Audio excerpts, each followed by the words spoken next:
मनोज और प्रेरणा की शादी को अभी 1 साल ही हुआ था। मनोज एक कारखाने में काम करता था। प्रेरणा घर संभालती थी। एक दिन मनोज शाम को घर आया तो प्रेरणा ने कहा, सुनो जी, आज घर का सामान लेने जाना है। यह सुनकर मनोज बोला, ठीक है, तुम चाय बना लो, पीकर चलते हैं। प्रेरणा चाय बनाकर लाई। दोनों चाय पीकर सामान लेने निकल पड़े। अंधेरा हो गया था। मनोज प्रेरणा को साइकिल पर बैठाकर बाजार में पहुंच जाता है। सारा सामान खरीद कर दोनों वापस चल देते हैं। अभी कुछ ही दूर गए थे कि साइकिल का टायर पंचर हो जाता है। दोनों साइकिल से उतरकर पैदल चलने लगते हैं। सर्दी का समय था। रात को पूरा रास्ता सुनसान पड़ा था। प्रेरणा ने कहा, मनोज, मुझे डर लग रहा है। यहां कोई भी नहीं है और हमारी साइकिल भी पंचर हो गई है। प्रेरणा की बात सुनकर मनोज हंसने लगा। अरे तो क्या हुआ, तुम तो बेकार में ही डर रही हो। मैं हूं तुम्हारे साथ। डरो मत, आगे एक पंचर बनाने वाले की दुकान है आगे, वहां पंचर लगवा कर जल्दी घर पहुंच जाएंगे। दोनों तेज तेज कदमों से आगे बढ़ रहे थे। अचानक प्रेरणा के बालों पास से एक तेज हवा का झोंका गुजर जाता है, जिससे प्रेरणा रुक कर इधर उधर देखने लगती है। मनोज उसे देखकर कहता है, क्या हुआ, रुक कैसे गई? जल्दी चलो। प्रेरणा मनोज का हाथ कसकर पकड़ लेती है। मनोज, यहाँ कोई है। अभी अभी मुझे ऐसे लगा जैसे मेरे पीछे से कोई मुझे छू कर निकला है। मनोज इधर उधर देखता है, लेकिन उसे कोई नजर नहीं आता। वह कहता है, प्रेरणा, कोई नहीं है, चलो। दोनों तेजी से कदम बढ़ा रहे थे। तभी उन्हें कुछ आवाजें सुनाई देने लगती हैं। ये आवाजें साइड में खड़े पेड़ों के पीछे से आ रही थी। इस बार मनोज भी थोड़ा डर जाता है। तभी अचानक लाइट चली जाती है। स्ट्रीट लाइट बंद होते ही चारों ओर घना अंधेरा पसर जाता है। प्रेरणा की तो चीख निकल जाती है। वह हाथ से टटोलकर मनोज का हाथ पकड़ने की कोशिश करती है, लेकिन उसे मनोज कहीं दिखाई नहीं देता। प्रेरणा वहीं रुककर अंधेरे में मनोज को देखने की कोशिश करती है। प्रेरणा बुरी तरह डर जाती है। वह 2 कदम आगे बढ़ाती है, लेकिन यह क्या, वह किसी चीज से टकराकर गिर जाती है। गिरते ही प्रेरणा की कोहनी से खून निकलने लगता है। इसकी परवाह करे बगैर वह मनोज मनोज चिल्ला रही थी। वह उस चीज को जिससे वह टकराकर गिरी थी टटोलती है। अरे यह क्या, यह तो मनोज की साइकिल गिरी पड़ी थी। प्रेरणा बहुत घबरा जाती है। वह उठकर खड़ी हो जाती है। मनोज, कहाँ हो तुम, मेरे पास आओ, मुझे बहुत डर लग रहा है। लेकिन मनोज की ओर से कोई जवाब नहीं आता। कुछ ही देर में लाइट वापस आ जाती है। तेज रोशनी में प्रेरणा देखती है कि उसके पास ही साइकिल गिरी पड़ी थी। साइकिल पर टंगे हुए दोनों थैले भी गिर गए थे। कुछ सामान इधर उधर बिखर गया था। मनोज का कहीं अता पता नहीं था। प्रेरणा मनोज को पुकारती हुई चारों ओर बेतहाशा भाग रही थी। मनोज, मनोज, कहाँ हो तुम? मुझे बहुत डर लग रहा है। लेकिन सब बेकार। वह सड़क के किनारे बैठकर रोने लगी। वह नीचे सिर झुकाए बैठी थी। तभी किसी ने उसके कंधे पर हाथ रखा। प्रेरणा ने पलट कर देखा। उसके बराबर में मनोज खड़ा था। मनोज, तुम कहाँ चले गए थे? मैं कब से तुम्हें पुकार रही हूं। जानते हो मैं कितना परेशान हो गई थी। प्रेरणा खड़ी हुई और मनोज से लिपट गई, लेकिन मनोज ने कोई जवाब नहीं दिया।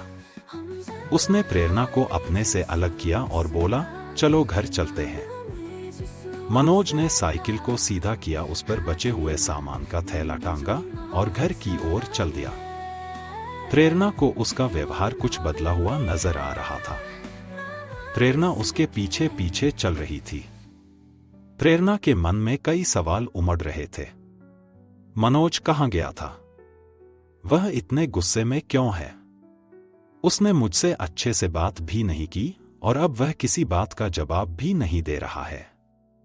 रास्ते में प्रेरणा ने कई बार मनोज से सवाल किए, लेकिन मनोज चुपचाप सिर झुकाए चला जा रहा था, जैसे उसे प्रेरणा से कोई मतलब नहीं था।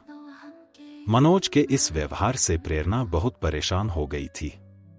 घर पहुंचकर प्रेरणा किचन में खाना बनाने चली गई। मनोज अपने कमरे में जाकर सो गया।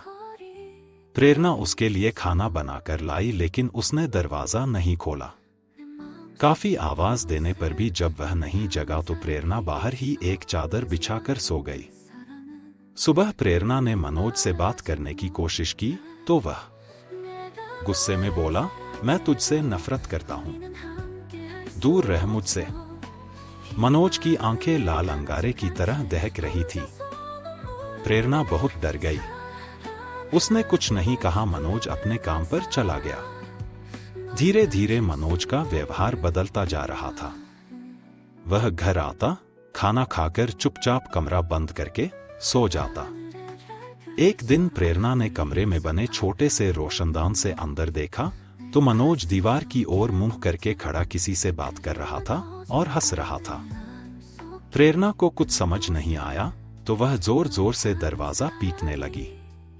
काफी देर बाद मनोज ने दरवाजा खोला और गुस्से में बोला, क्या है, सो जा जाकर। प्रेरणा को भी गुस्सा आ गया, तुम किससे हंस हंस कर बातें कर रहे थे? तभी मनोज की आंखें लाल हो गई। वह गुस्से में बोला, लेकिन उसकी आवाज में एक लड़की की आवाज शामिल थी। यह मुझसे बात कर रहा था। क्या करेगी? अब ये तेरा नहीं है। इसे मैंने अपने वश में कर लिया है। अपनी जान बचाना चाहती है तो भूल जा इसे और कहीं और चली जा। यह कहकर मनोज अंदर चला गया और जोर से दरवाजा बंद कर लिया। प्रेरणा बहुत डर गई। हे भगवान, इस पर तो किसी प्रेत का साया है। प्रेरणा पूरी रात रोती रही। सुबह मनोज प्रेरणा से बात किए बगैर काम पर चला गया। कुछ ही देर में दरवाजे पर दस्तक हुई। प्रेरणा ने दरवाजा खोला तो सामने मनोज का दोस्त पवन खड़ा था। भाभी जी, मनोज है क्या? वह कई दिन से काम पर नहीं आया। मालिक ने मुझे पता करने भेजा है। अगर कल तक वो काम पर नहीं आया तो उसे नौकरी से निकाल देंगे। प्रेरणा को गहरा धक्का लगा। उसने कहा, भैया वो कहीं गए हुए हैं, मैं शाम को उनसे बात करूंगी, कल उन्हें काम पर जरूर भेज दूंगी। पवन के जाने के बाद प्रेरणा घर से निकली। वह एक तांत्रिक को जानती थी। वह उसके पास पहुंच गई। उसने तांत्रिक को सारी बात बताई। तांत्रिक बोला, बेटी उसे किसी तरह मेरे पास ला। वैसे तो यह काम मुश्किल है, लेकिन फिर भी तू कोशिश कर। अगर वह न आया तो उसका कोई कपड़ा ले आना, मैं उससे ही उस प्रेतात्मा को बुलाऊंगा। शाम को प्रेरणा ने मनोज के आते ही उसे रोका और बात करने बैठ गई। मनोज, मुझे मालूम है तुम मुझसे नफरत करते हो, लेकिन तुम काम पर भी नहीं जा रहे हो। अगर तुम कल तक काम पर नहीं गए तो तुम्हारी नौकरी चली जाएगी। मनोज गुस्से में बोला, मैं वो 2 टके की नौकरी नहीं करूंगा। वैसे भी मैं अब कोई काम नहीं करूंगा। प्रेरणा ने प्यार से मनोज को कहा, अच्छा मत करना, बस मेरी एक बात मान लो, कल मेरे साथ चलना, मैं तुम्हें किसी से मिलवाना चाहती हूं। मनोज ने कहा, मैं तेरे साथ कहीं नहीं जाने वाला। तेरा मेरा रास्ता अलग अलग है। यह कहकर वह अपने कमरे में चला गया और दरवाजा बंद करके बैठ गया।